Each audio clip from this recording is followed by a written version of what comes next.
Hi, in this video we shall have a discussion on Professor Sudipta Kaviraj's insightful essay on the enchantment of the state, Indian thought on the role of the state in the narrative of modernity.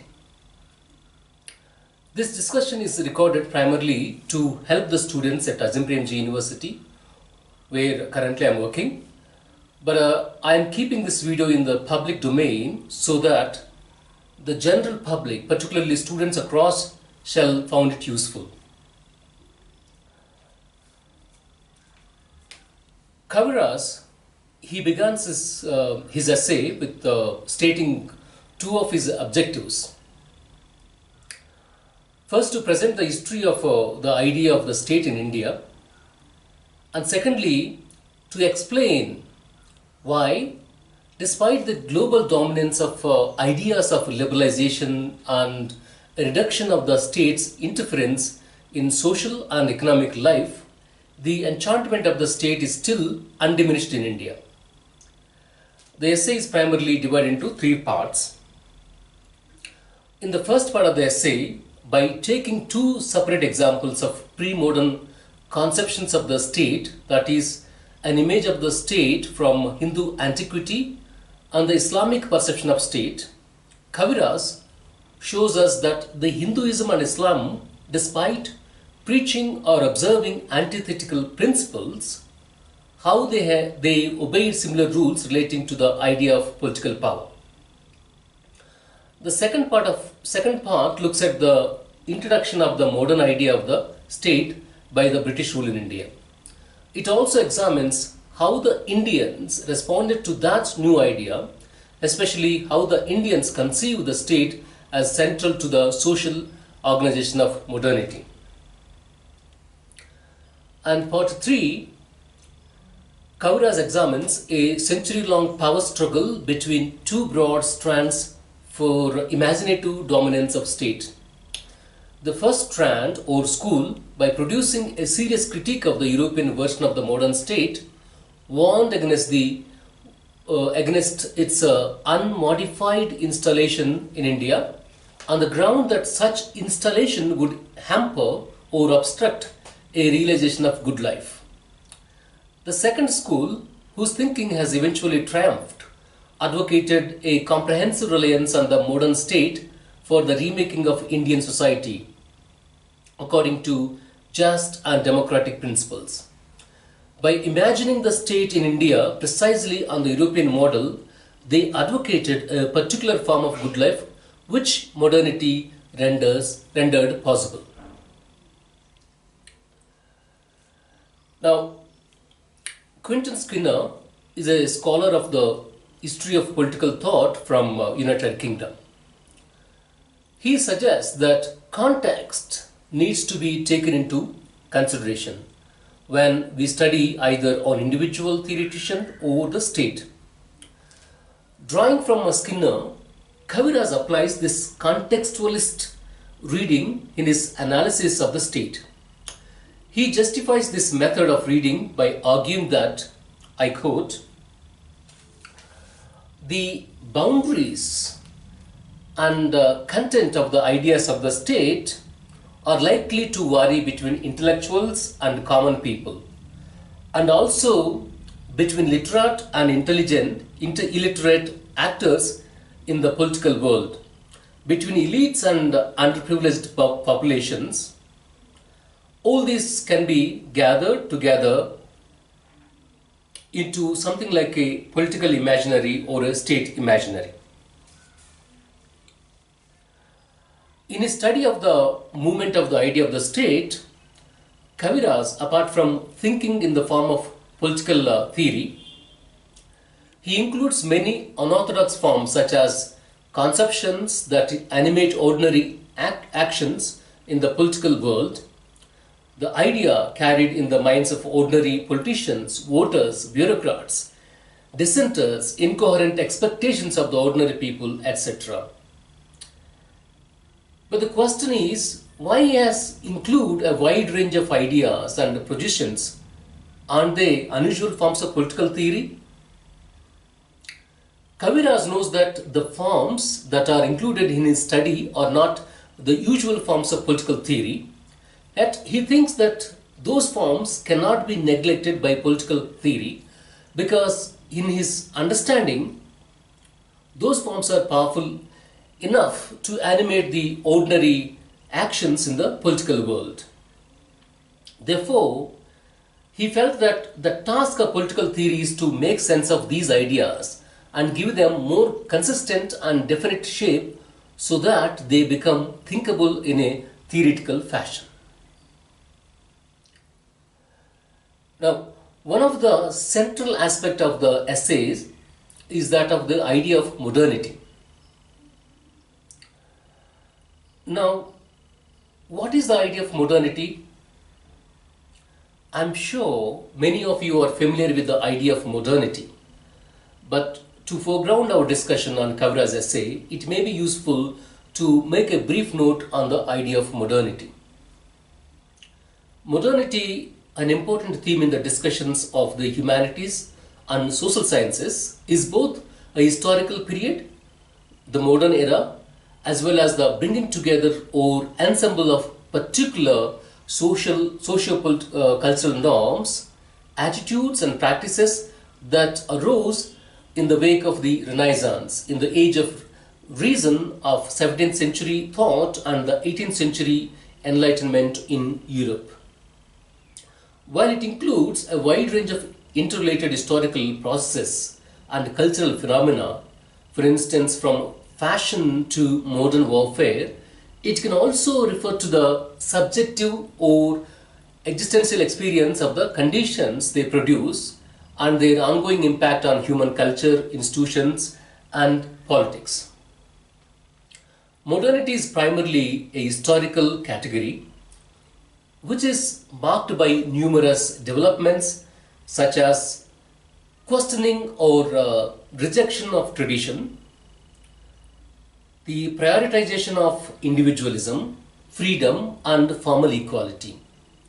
It is a movement from feudalism or agrarianism towards capitalism and market economy, industrialization, urbanization, and secularization.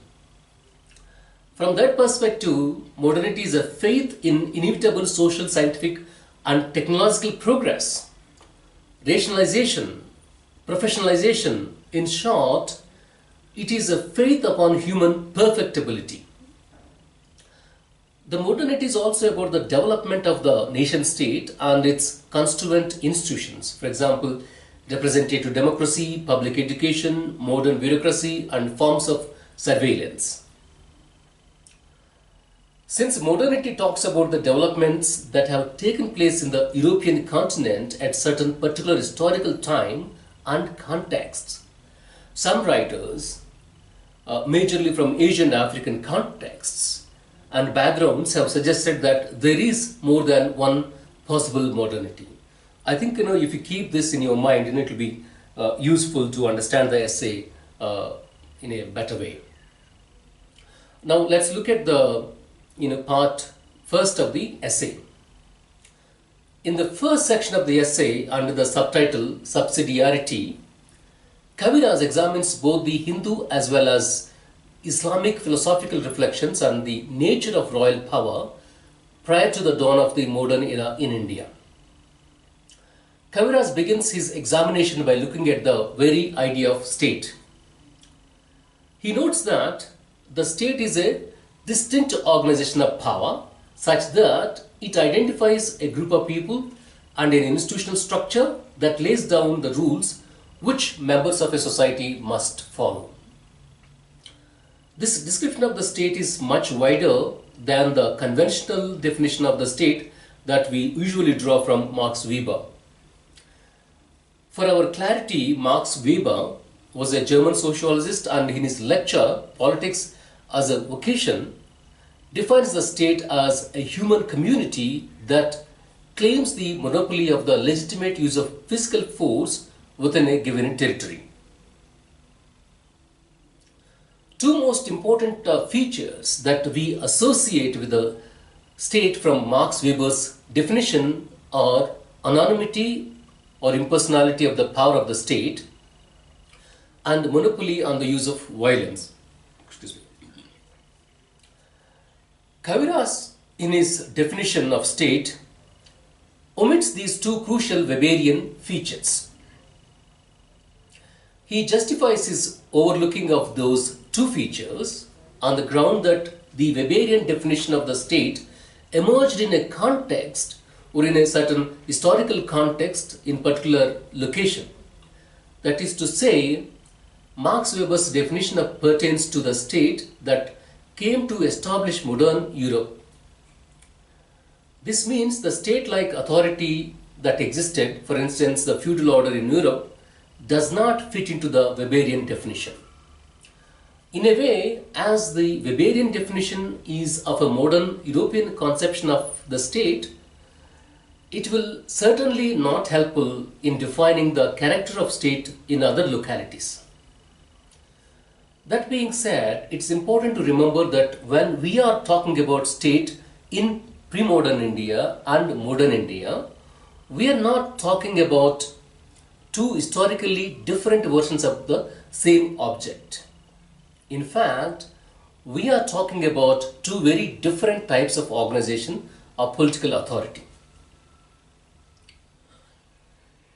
Ancient Hindu philosophical discourse on the nature of royal power were generated by a perpetual interweaving or association of two kinds of thinking. One strand of thinking contained in theoretical texts such as Manusmriti and Ardhashastra. These texts set out high principles on the nature of royal power. The second strand of thinking is found in the Hindu mythology. They are narrative discussions found in the Hindu texts such as Vedic literature, epics like Mahabharata and Ramayana, the Puranas, and the regional literature like Paraya Puranam. Hindu mythology is also found in the widely translated popular texts such as the Panchatantra and Hitopadesha. The Manusmriti, in its 7th and 8th chapters, lays down detailed principles about the norms surrounding the power of the ruler. In Sloka 3 of chapter 7, Manu begins with a demonstration of the necessity of political authority, which resembles an elementary Hobbesian picture. I quote,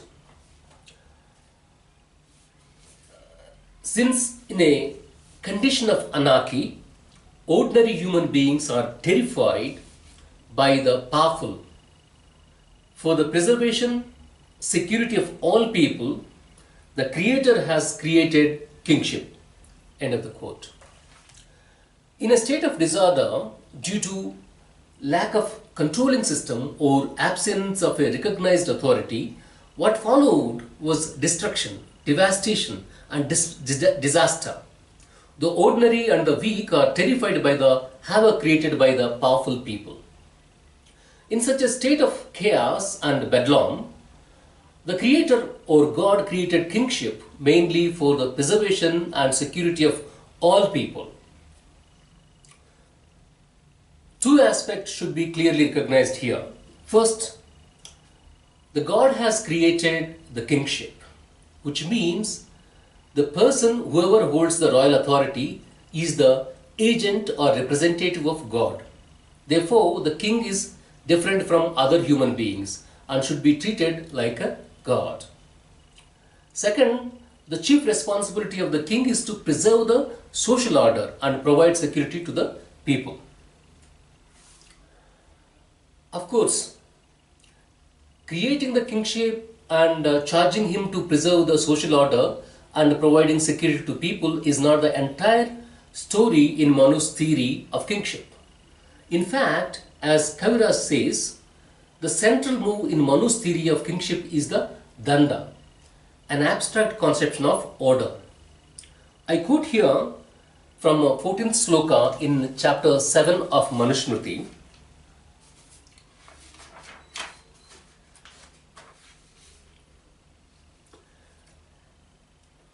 In the interest of king, for the good of the king, God first created danda, in his own image for the preservation of all beings. There are three aspects in this sloka. First, the creation of the danda in God's own image. Second, this act of creation of danda is for the good of the king. And finally, the danda is for the preservation or safeguarding of all beings. At this point of the discussion, I would like to bring 2 points to your notice here.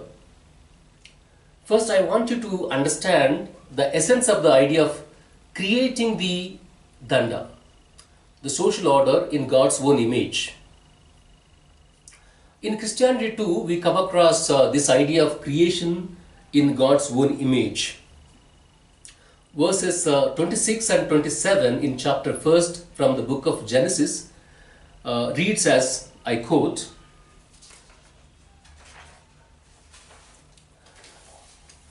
"Then God said, 'Let us make man in our image, after our likeness, to rule over the fish of the sea and the birds of the air, over the livestock and over all the earth itself and every creature that crawls upon it.'" So, God created man.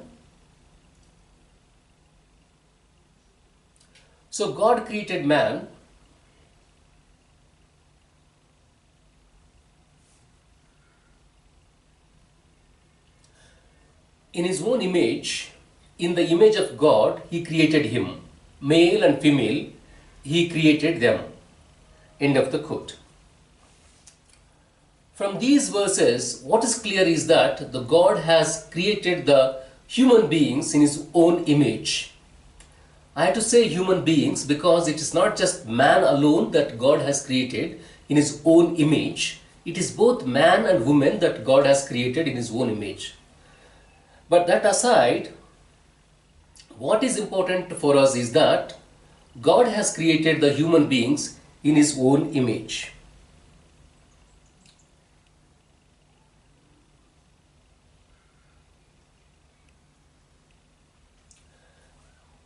Secondly, upon these human beings that God has bestowed the authority to rule over his entire creation.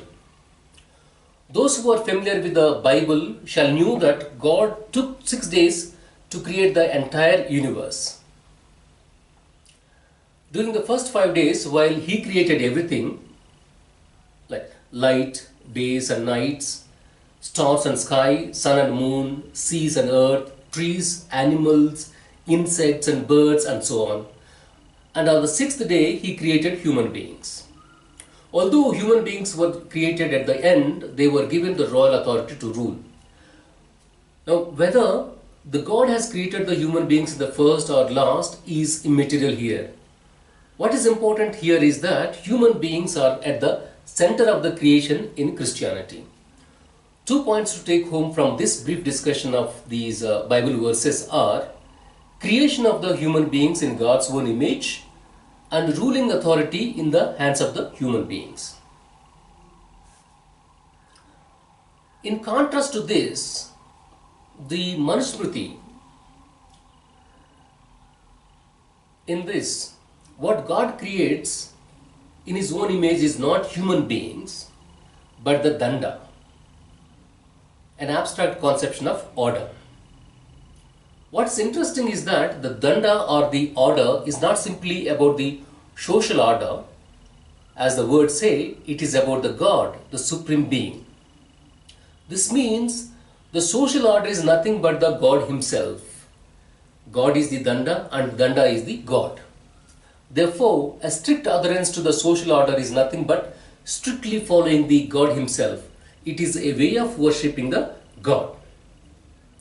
To take this point further, as the social order is created by God himself, living a life as a person that belongs to a certain caste, say a Brahmin, as a Thapur, as a Reddy, as a Gauda and so on, practicing the caste-based occupations, making the lower caste to work for the upper caste, say Shudras working for the Brahmins, Kshatriyas and Vaishyas, treating or mistreating other human beings from the backgrounds of those persons' caste identity and status, and discriminating against the untouchables, all become part and parcel of othering to the social order, or simply worshipping the god.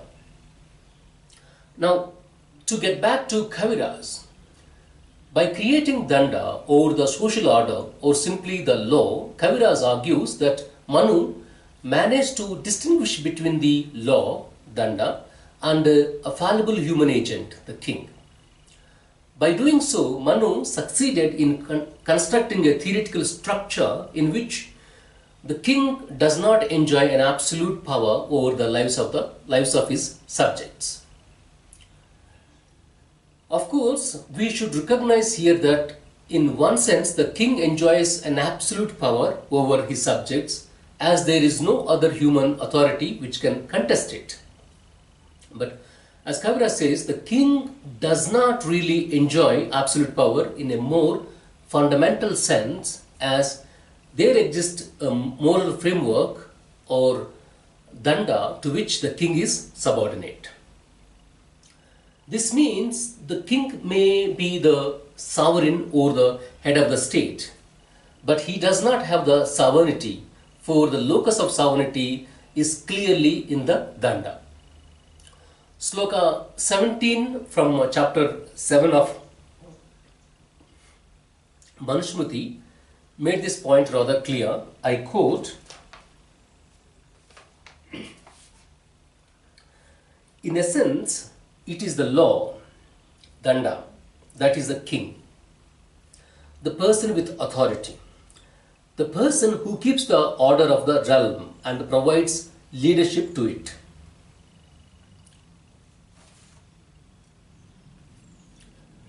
End of the quote. In a way, law is the king, and the person who holds the kingship is simply the human facilitator of that law.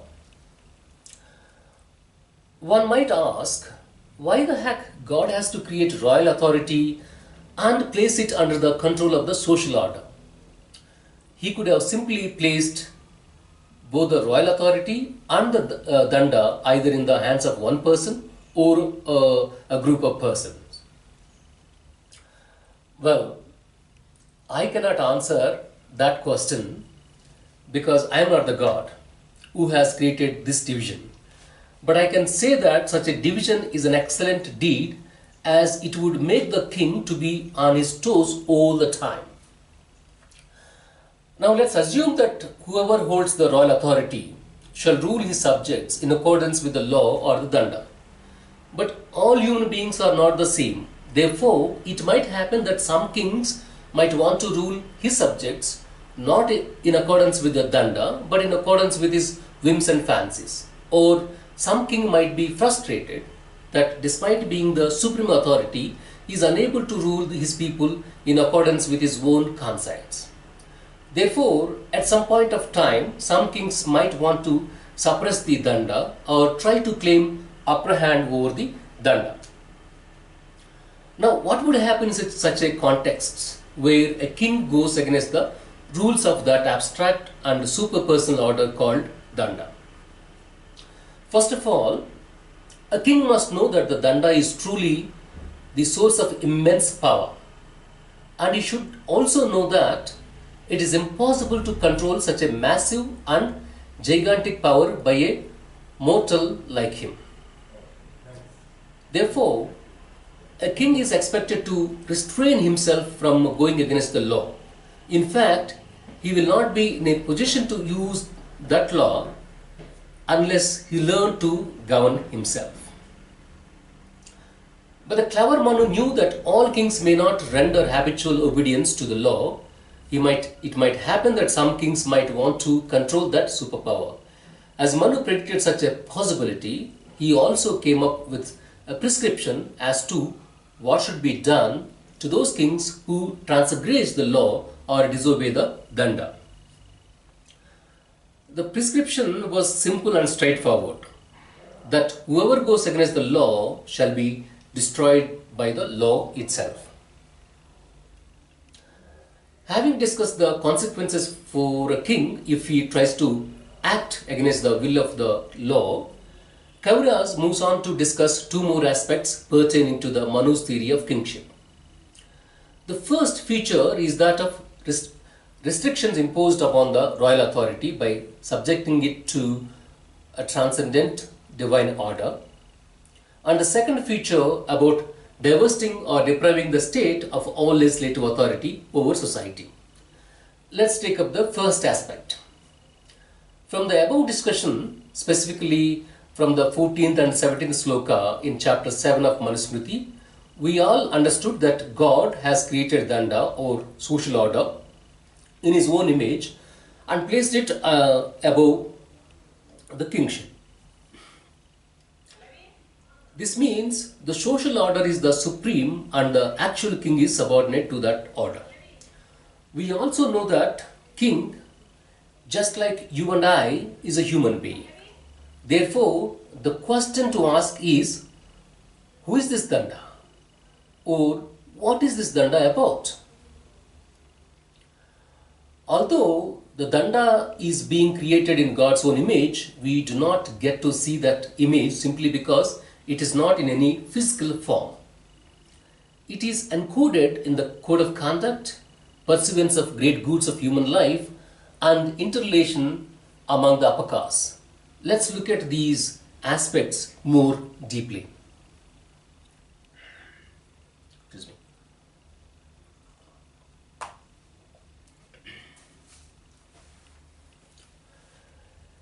A central feature of the Hindu society is the Varna order.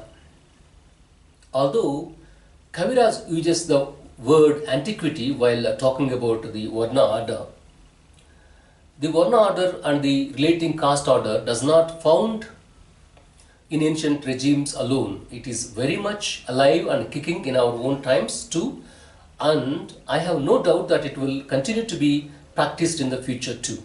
Therefore, the Varna and the caste order is not an archaic one. Kaviraj notes that the order of the Varnas is based on a division between the great goods of human life. Pure social prestige associated with the knowledge. Second, political power vested in the royal authority. And the final one, wealth produced by commerce. What is interesting about these great goods of human life is that they were made to legitimate domain and an exclusive preserve of the life activity of the three upper castes. Another interesting and important aspect of these great goods of human life is that they correspond to the order of Varnas. That is to say, while Brahmins pursue the domain of knowledge, political power by the Kshatriyas, and the generation of wealth by the Vaishyas. This means people from outside of these first three Varnas are prevented from pursuing those great goods of human life. This is nothing but reserving those domains of great goods of human life exclusively for the use of upper castes. A further crucial point in the caste-based division of the great goods of human life is that each caste should pursue that aspect of the great goods which is allotted or reserved to that caste only. Other than that reserved engagement for their caste, people should not undertake any sort of engagement, particularly occupations allotted to other castes. To put this in simple words, it is a form of reservation within the reservation. Now, although each caste is reserved a particular human activity, they cannot pursue these activities on their own or without the support of something else. Let's ask, can Brahmins pursue knowledge without the support of the other two great goods pursued by the Kshatriyas and Vaishyas? No, they cannot. Because in order to pursue knowledge, they require an amicable and protective environment. An amicable and protective environment is possible when there is peace in the society. But who will ensure peace in the society? Obviously, Brahmins cannot ensure that peace because it's not their occupation or it's not their engagement. It is only the Kshatriyas who can ensure that peaceful environment. Now, Kshatriyas do this not because they are great or possess superhuman elements. They ensure peace in the society simply because it is their allocated human activity. Now, the question is, can Brahmins pursue their occupation now, particularly after the protection from the Kshatriyas? The answer again is no, they cannot. Because they require merchandise first and foremost to live. And those merchandise shall be supplied by the Vaishyas. In a way, what we are trying to say is that it is true that every caste occupation is radically separated, but they are not independent of each other. By the logic of the Varna structure, all those three castes are compelled to interdependent on each other's assets. It is simply a coalitional interdependency. And it is through this coalitional interdependency, or by the combination of the assets of prestige, power, wealth and their social possessors alone, that the dominance of caste-based social order is achieved. Before we wind up our discussion on the first significant aspect of the Manu's theory of royal authority, I wanted to understand a subtle but very important point. As mentioned earlier, by the logic of the Varna order, every caste pursue its allotted life activity and live according to the general rules of hierarchy.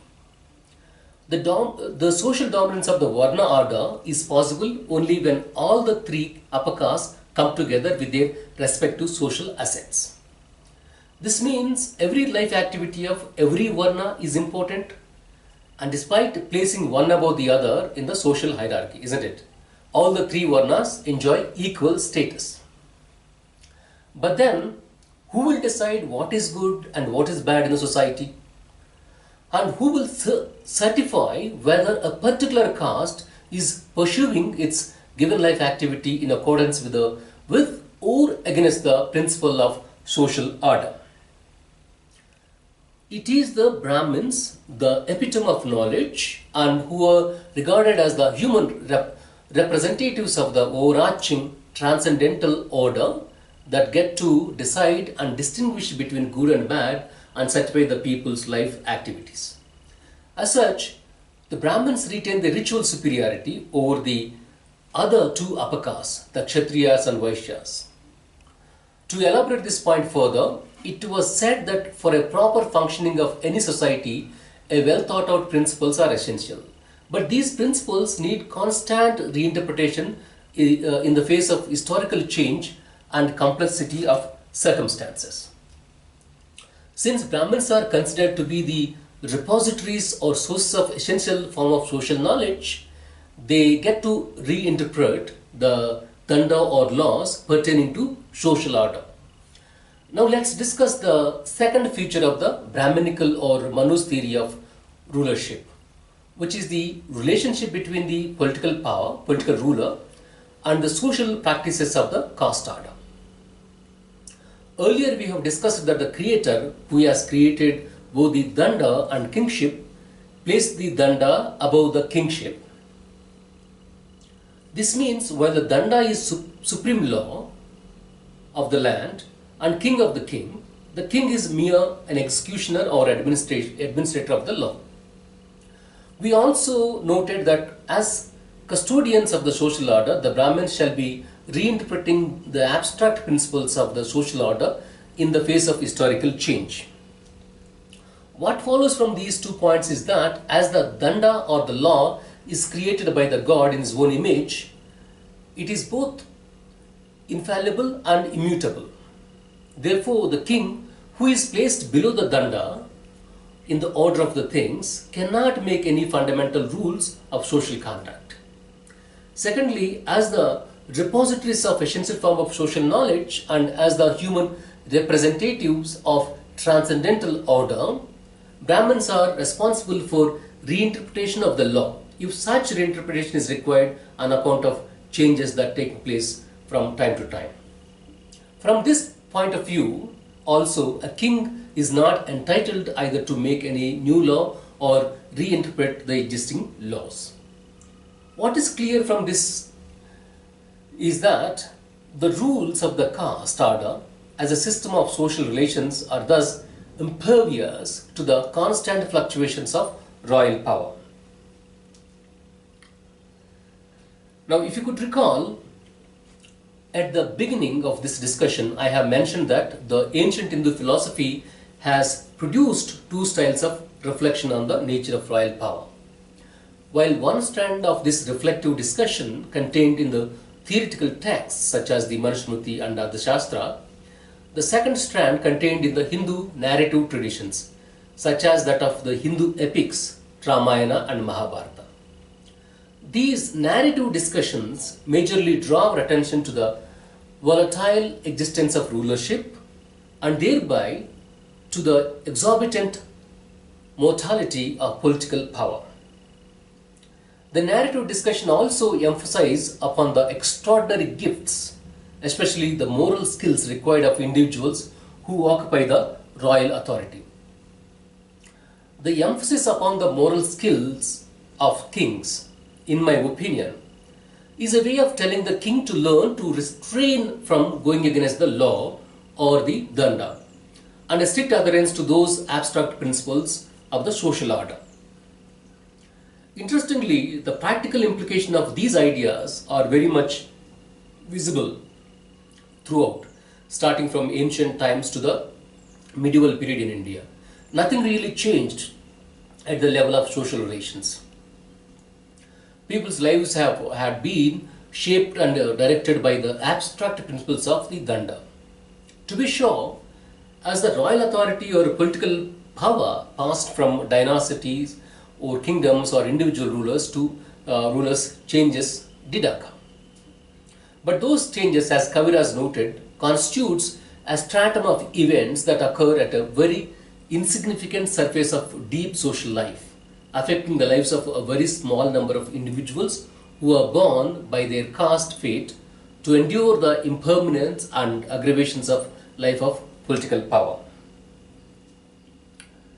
Taking a cue from the ideas in Manu's theory of rulership, Kaviraj brings our attention to an unusual feature in Indian history.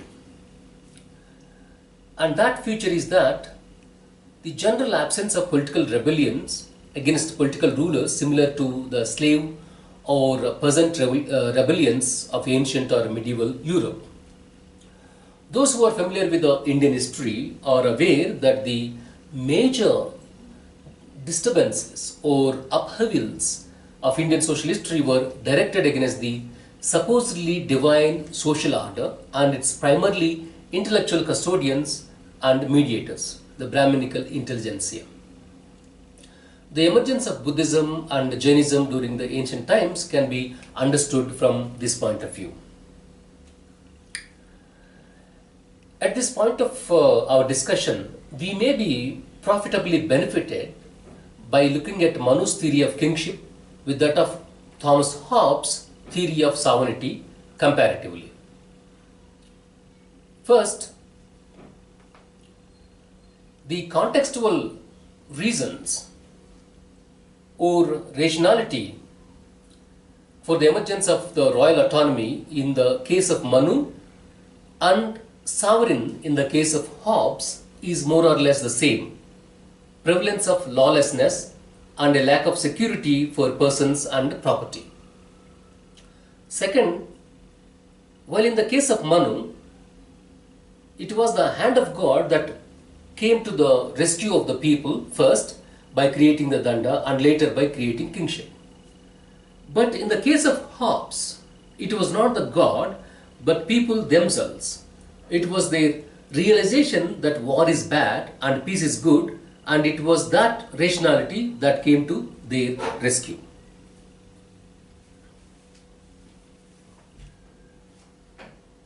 Careful. Please be careful.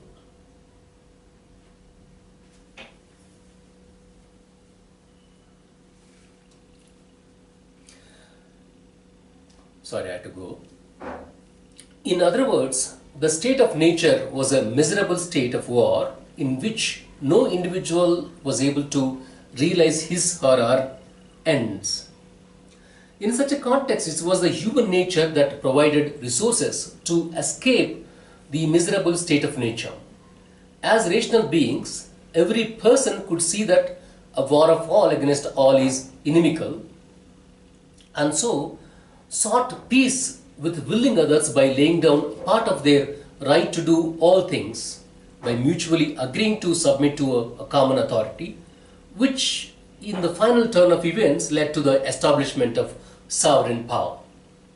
Thirdly, as Danda has been placed above the Manu's king, the king does not enjoy an absolute power over his subjects. He cannot even make any rules that fundamentally changes the social relations of the people. In other words, Manu's king is stripped of all legislative authority over society. In Thomas Hobbes' theory, the sovereign's power or neither powers are neither divided nor limited. The king or monarch possess an absolute power to decide upon any aspect of life of his subjects. According to the basic tenets of Hobbes' political absolutism, the sovereign power enacts and enforces all laws, determines when to make war and peace, controls the military, judges all doctrines and opinions, decides all controversies between citizens, chooses its own councillors and ministers. Finally, Manu's king will remain in power as long as he enjoys the confidence of the Danda by strictly administering the laws of the social order. But if the king goes against the rules of the divine order, he shall be destroyed by the order itself. Here, one has to assume that the hand of God is at work in the removal of the king. In Hobbes' theory, the first and foremost reason for the establishment of sovereign authority is to secure people and provide protection to those people and their properties.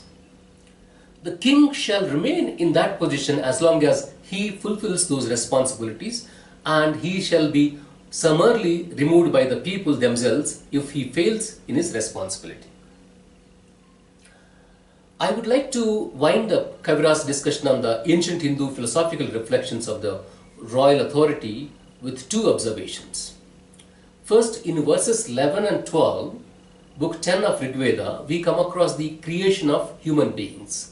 It was stated that the four classes of the people came from the four parts of primordial Purusha. Brahmins from the mouth, Rajanya or Kshatriya from the arms, Vaishyas from the thighs, and Shudras from the feet.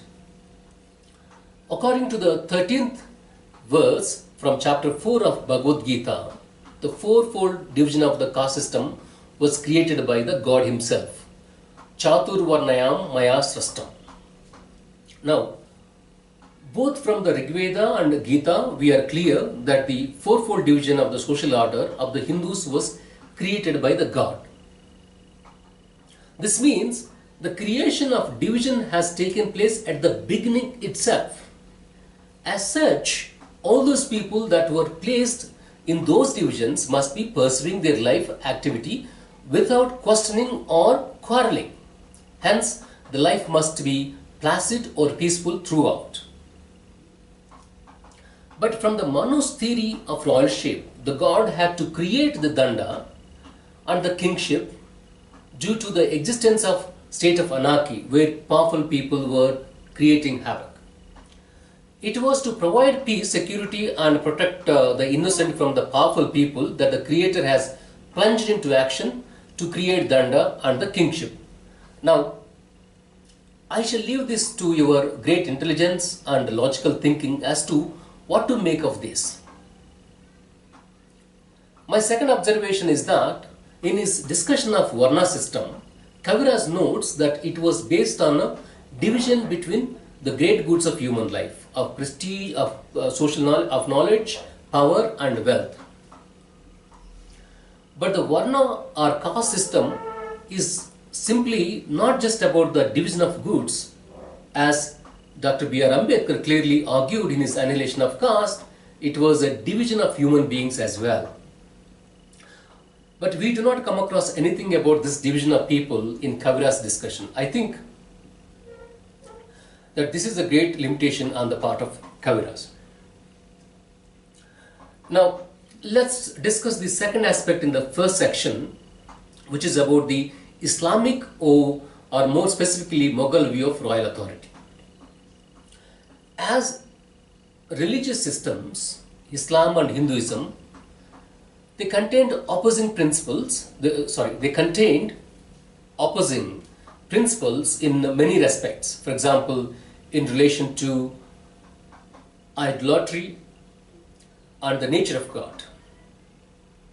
In comparison with the Hinduism's views on the power of political rulers, what Kaviraj calls it as social constitution, and with numerous sectarian texts, Islam is the religion of the book. Therefore, it is usually expected to have explicitly laid down principles relating to royal authority or social constitution in that religion. But in response to the significant question of whether the temporary possessor of political power could alter the fundamental tenets of the social constitution, Islam, just as Hinduism, suggested a remarkably similar answer, that the holder of political power should not alter the fundamental principles of the social constitution. One plausible explanation for the Islam's similar position as that of the Hinduism on the royal authority could be that in traditional agrarian societies, political power was so fragile and volatile, and so the necessary social stability could not be maintained if legislative power was also vested in the hands of the political ruler. Therefore, they must have confined the king's responsibility to that of maintaining law and order.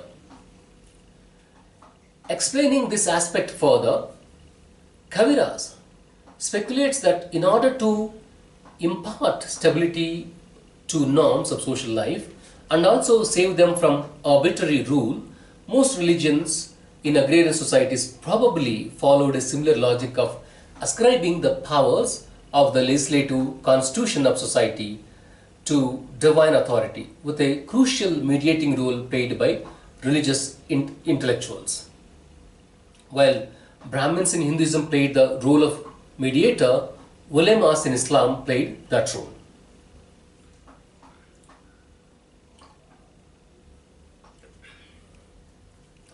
Now, with regard to Islamic state in India, after the 11th century, most of the territory of northern India was politically subordinated to Islamic dynasties.